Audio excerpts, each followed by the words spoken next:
Hey, what's up, everybody? This is your boy Kenny, and this is If Loving You Is Wrong, Season 4, Episode 15, and the name of this episode is Golfer. Yo, this episode was pretty interesting, y'all, so let me get started because definitely I'm going to be going in on a few people in this episode, so I just want to prepare you now, but yeah, I'm literally about to spaz out on this one, so let me get started. Okay, the episode opens up where it left off. Brad and Randall are fighting in the restaurant. You know, they go back and forth, and it gets to the point where, you know, the police show up. You know, Randall and Ian, I think, Marcy and Ian are still there. Because I think, I think they were the ones who called the police. And the police officer comes and tries to, calm the situation. Randall is talking out his ass, being real disrespectful, calling the damn cop an Uncle Tom and all this shit. You know, they ask, who threw the first hit. Randall, pretty much Brad said that Randall did it.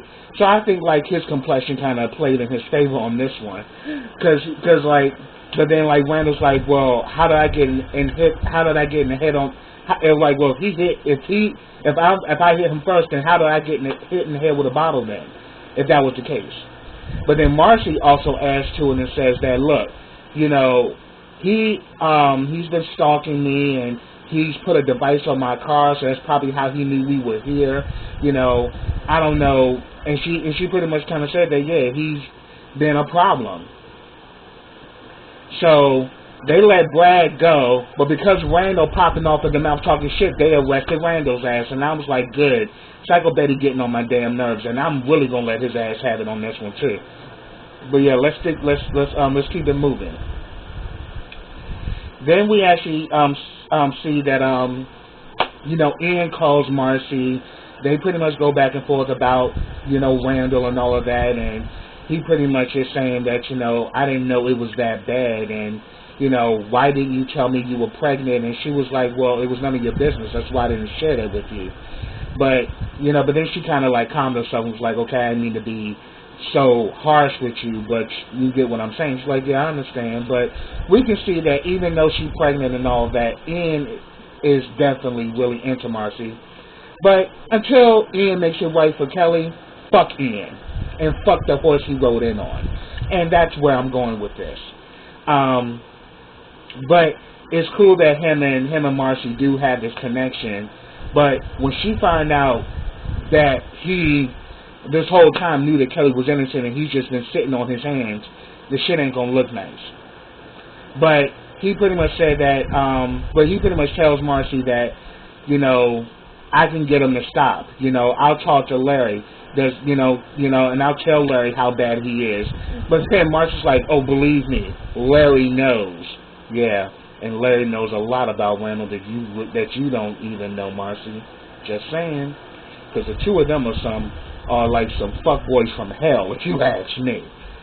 So Ian said that he'll talk to he'll call Larry, but then he'll try to talk to Larry tomorrow. Meantime, they don't even know that Larry right now is being tortured for dear life by Eddie in a damn freight truck some damn way. So that shit was crazy. So they get off the phone eventually, and you can definitely tell that there's some chemistry there, and it's growing between Ian and Marcy. But then Marcy starts having like some stomach pains, which actually lead her to the hospital, and I'm definitely going to talk about that. Then we get the scene with Alex and Brad. Brad finally comes home. He actually, remembering what Marcy said, that he put a tracking device on her car, so obviously he's thinking, did he put one on ours? And lo and behold, there was a tracking device under his car too. So Brad is hot. And he's pissed. And, he goes in the house. Marcy sees that he's come home. She shows downstairs. Oh, hi, honey. Do you want something to eat? I made dinner. And he's just like, you know what? I ain't here for your bullshit. And he said, I told your ass not to go over there. And lo and behold, your ass went over there. And she's like, look, you don't know what's going on. He was playing the music so loud, and I had to go down there to stop him. And he's like, I don't want to hear it. You know, I'm done with your lies, and I'm done with your bullshit, Alex. Like, look, you need to come clean right now and tell me everything. Tell me the truth. I have. I've told you everything, you lying bitch. Because you're still lying. Because, first of all, you lied about what Dr. Roston told you. Dr. Roston didn't tell you she switched the DNA results. So, bitch, you got him thinking one thing, when yet in reality, Dr. Roston didn't even say that shit. And the fact that you even opened your mouth and even said that crap, you could possibly be putting her damn career in jeopardy. Because, after all, Randall been tracking everything with those devices, and they were talking, and that device was on, you know, a few episodes back. So, all Randall has to do is play shit back. I mean, Randall got every damn thing booby trapped. Like, it's just like, you know, the main motherfucker who need to be in jail is Psycho Betty's simple ass. Her and her bitch tendencies. Like, somebody got time for that crap. Like, he really was pissing me off this episode, especially what he does, you know, at the jail, and I'm going to get to that too.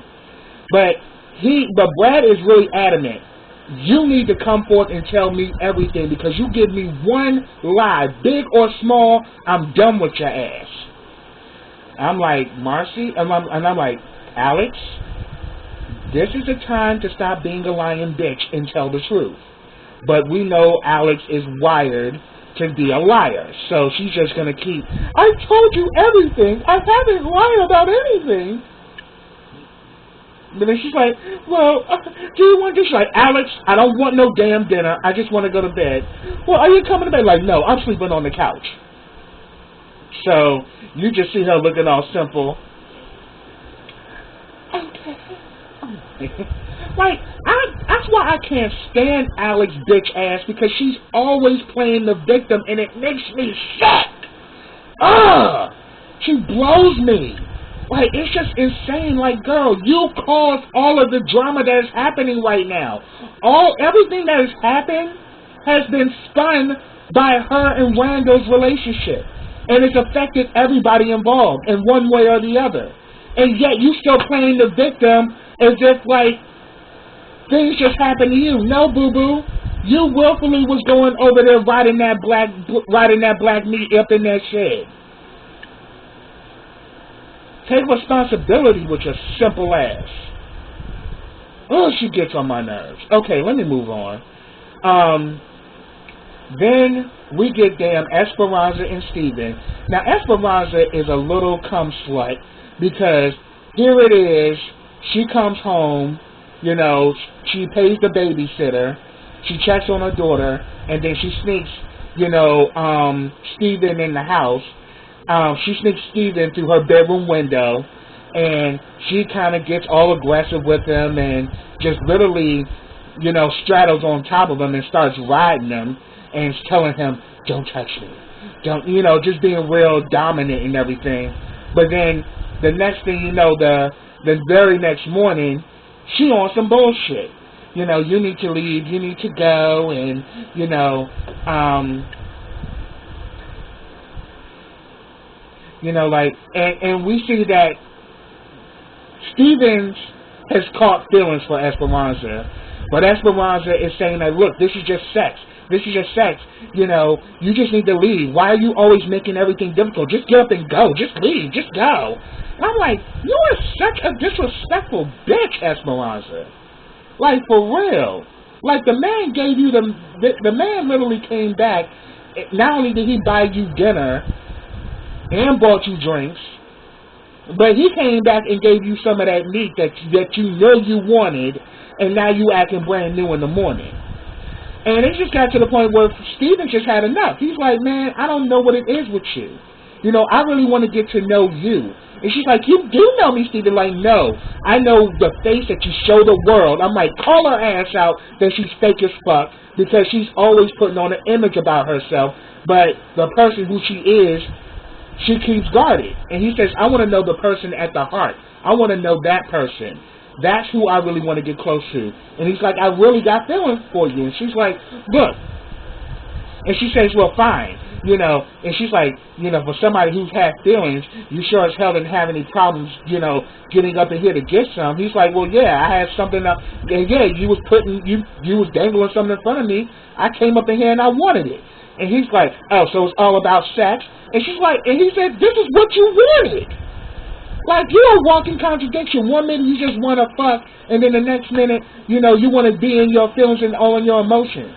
Oh, really? Is that how you, like, girl, it's just crazy.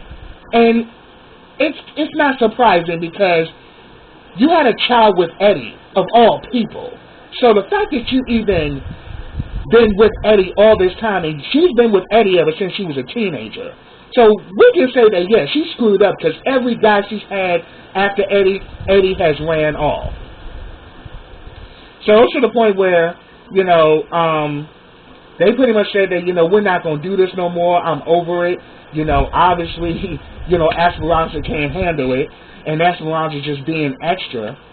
So Steven ends up leaving and goes in the front of the house, and Eddie's there. Eddie's sitting on his bike, and he's saying, oh, and he literally kept the time how long he was in that house. Like, oh, so you just all cool about, you know, going up in there when my daughter's sleeping. And like, Steven says, hey, your daughter was in bed. She ain't hear a thing. So, really, are you here checking on your daughter? And he's like, of course I am. He's like, bullshit. You here, you know, spying on Esperanza and seeing what she doing. And he pretty much, you know, told him that, look, you know, it is what it is, bruh. And, you know, Eddie is pretty much kind of saying, like, look, I'm trying to save your life here, so you're going to continue to do this? He's like, yeah, I'm going to continue to see her. I like her. She likes me. It is what it is, you know, and it ain't, and I'm not backing down.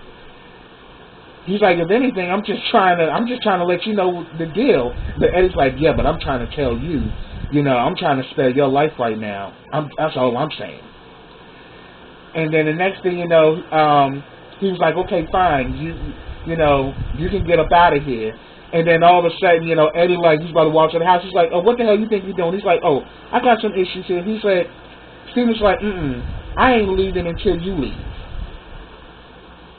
And he was saying, like, look, the best thing for you is not to get in the middle of this. You just need to just go on. But he chose to sit right there on his bike and was like, I'm not leaving until you leave. So eventually Eddie goes back to his truck.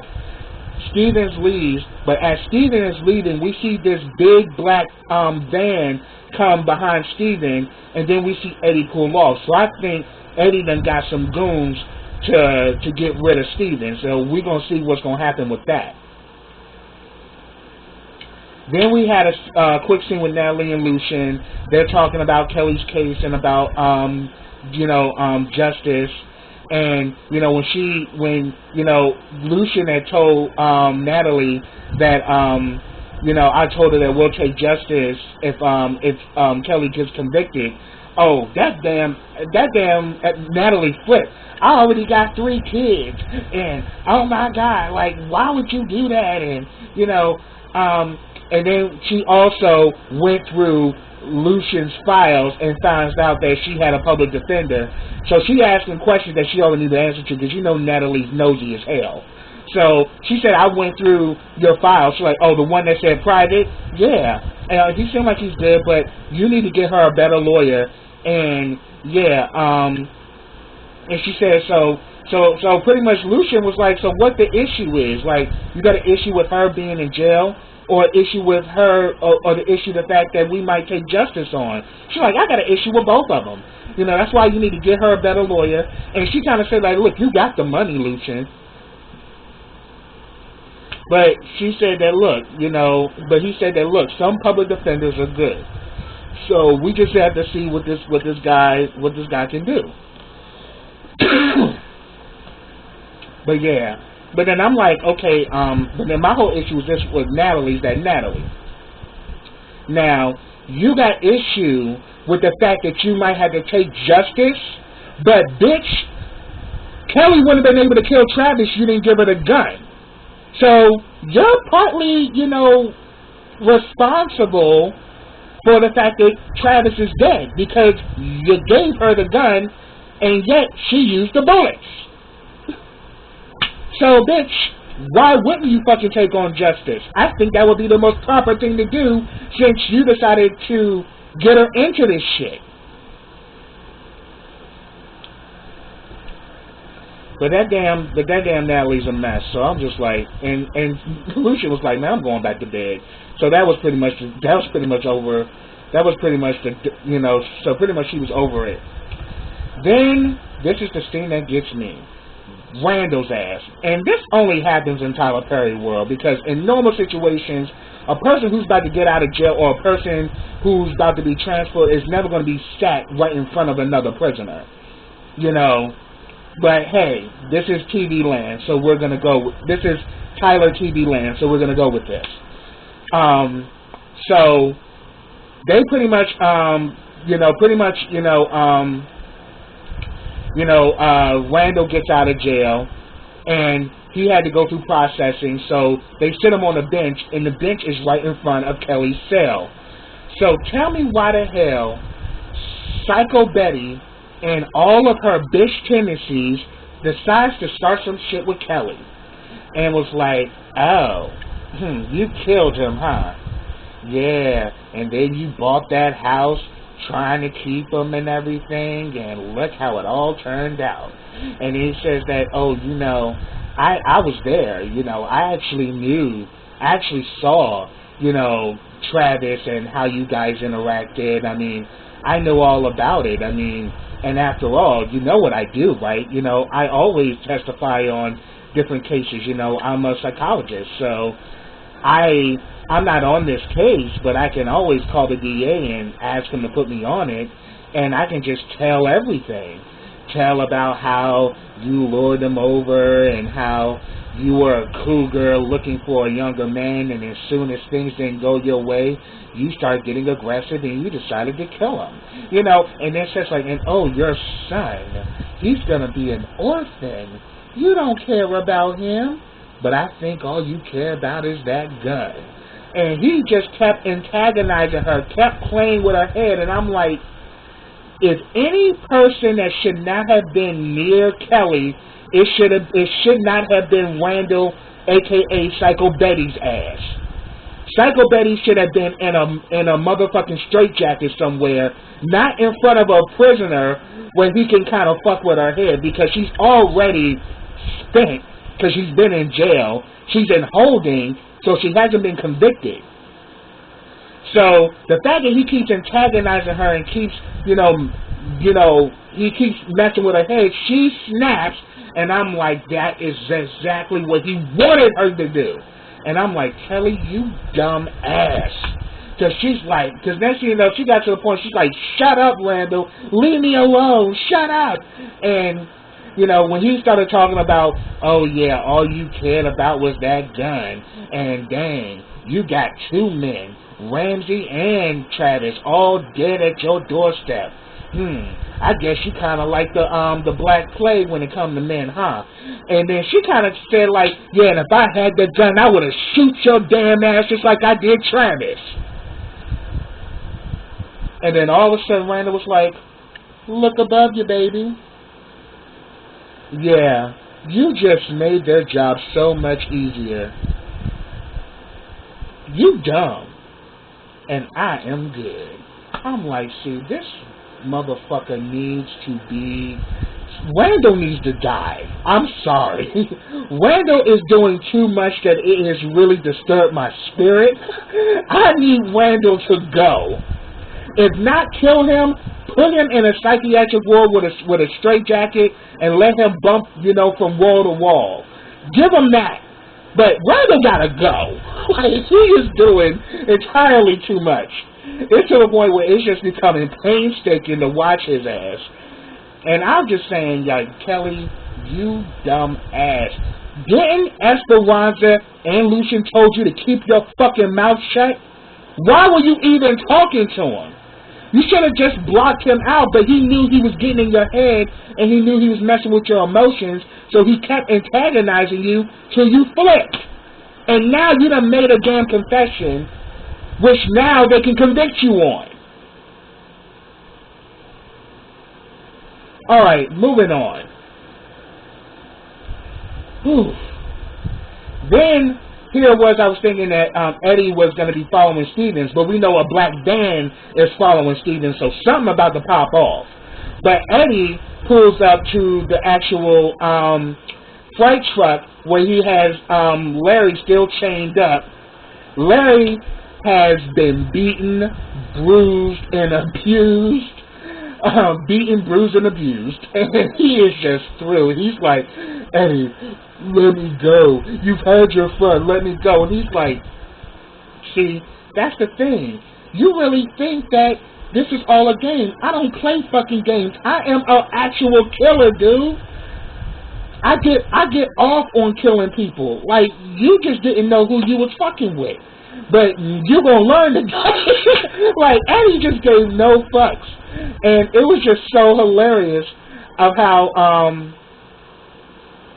it was just so funny,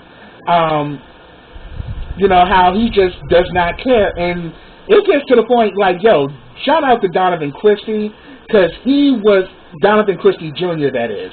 He was acting his ass off in this scene. Because Larry's an evil bastard just like Eddie.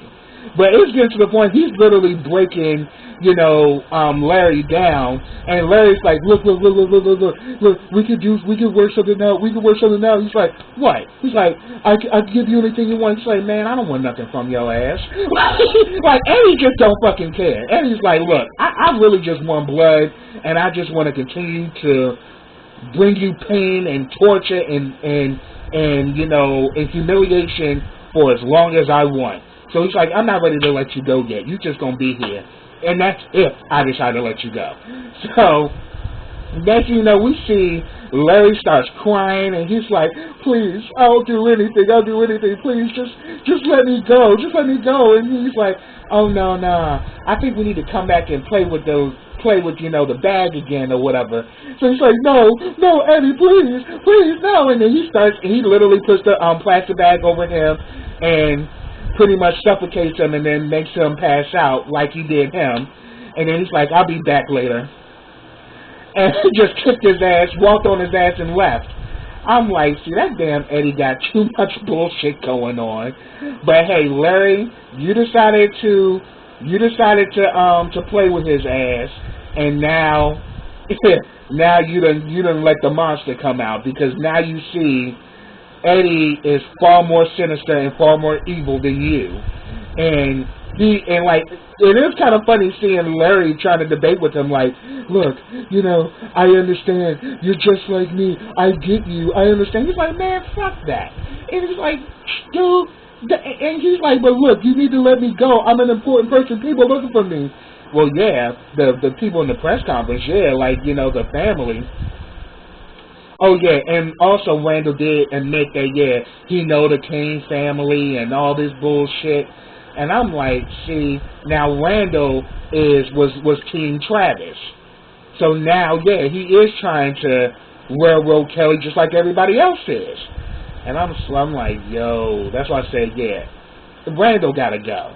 But, not about Randall, but, you know, this whole thing with Larry, he's like begging and pleading, let me go, people are looking for me. Larry was like, and then and Eddie was like, man, ain't nobody looking for your ass. Your own damn wife ain't even looking for you. Don't nobody give a damn about you. And I'm getting sick of you trying to play these games, because you ain't nothing but an evil piece of shit. So don't nobody give a damn about you, and ain't nobody gonna miss you. So I thought that was pretty. I mean, hey, in all honesty, he kind of told him the truth. Well, ain't kind of. He did tell his ass the truth. But yeah. But yeah, that was funny. So he ended up suffocating his ass with the Ziploc bag, and then kind of left him there, you know, to struggle yet again. So he is fucking Larry up, big time. So then we get a scene, and I am so about to roast the living shit out of Alex. So let me begin. So Marcy finally goes to the emergency room because she's having pains in her stomach. Dr. Roston attends to her, and she's in pain, and she pretty much is telling her that she needs to calm down. you know, and of course, you know, Marcy's freaking out because she says that, you know, I had this, you know, the last time I was pregnant and it led to a miscarriage. I can't lose this baby. I don't want to lose this baby. And she says that, look, you need to calm down, and I can give you something, but I'm going to need you to calm down before you do. But she said that you need me to call somebody to, you know, to come to your, you know, that is there somebody I can call to reach out to? She said, call Brad. So immediately, Dr. Roston's kind of like on pins and needles because she already knows that Brad and Marcy are married, and plus, she's Alex's doctor as well. So, but then, you know, she said, well, what's his number? And she says, well, he's under the title My Future. So already Dr. Roston being put in the middle of the bullshit. So she calls, and Alex answers the phone. I thought she gave Brad's cell phone. She gave the damn house number. Alex calls, and pretty much she's like, okay, you know, she's like, and also Alex like, what, you know, did anything come up? Did you hear anything different about the results? She was like, oh no, I'm not calling about that. So I'm saying that's the other lie that she told to Brad. It came back, you know, towards the end, and she was asking. So pretty much, Dr. Roston asked, you know, can she speak to Brad? What do you need to speak to Brad for? And she was like, well, you know, Marcy's here, and Marcy's in pain, and she really needs to, she really asked for Brad. And she says, well, Brad's asleep. And, you know, she says, well, I think it's an emergency, so I think you should wake him up. She's like, I'm not getting him up. No. You know, Brad is unavailable. Why don't you call her husband? You know, her husband, I mean, after all, it is his baby, so let him deal with it. And, you know, I'm not getting up Brad, and, you know, and that's it. You know, I don't care. And I'm just like, you are the most pathetic bitch I've ever seen. Like, I could not stand Alex and her bullshit.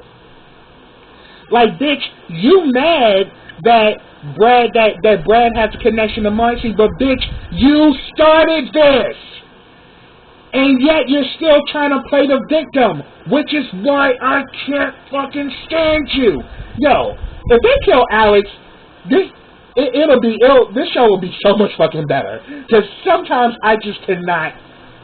Sometimes just seeing her just aggravates me, and it just boils me. Because she's always playing the victim, and then she's doing messy shit, and she's still lying, because afterwards, she, Brad comes out of the bathroom and was like, what's going on? Who was that on the phone? And you see her ass. Like, bitch, you just don't get it. You got the man back, and you doing everything you can to lose his ass again. Because, first of all, you can't stop lying, and on top of it, you full of shit. You deserve to lose fucking Brad with your stupid ass. Oh, trifling bitch. Okay, I'm through. Like, ooh! Like, her and Randall really pissed me off. The two main antagonists on this, I think they worse than fucking Eddie, in my opinion. Eddie got his shit. The two of them, they're so messy, so trifling with their shit. Like, they're just like a disease that just won't go away. That's how I think of Alex, and that's how I think about Alex and Randall, straight up. So that's what I have, y'all. If I missed anything, put it down in the comments. Or if you have any thoughts about this episode, please put it down there. I'd love to hear from you. But subscribe to my channel. Click that bell so you get notifications every time I drop a video. Also, follow me on all of my social platforms. I have them listed all in the description box. Also, like this video, comment on this video, and share this video. And I'll be back with the next episode of The Loving You Is Wrong. So until next time, everybody, take care.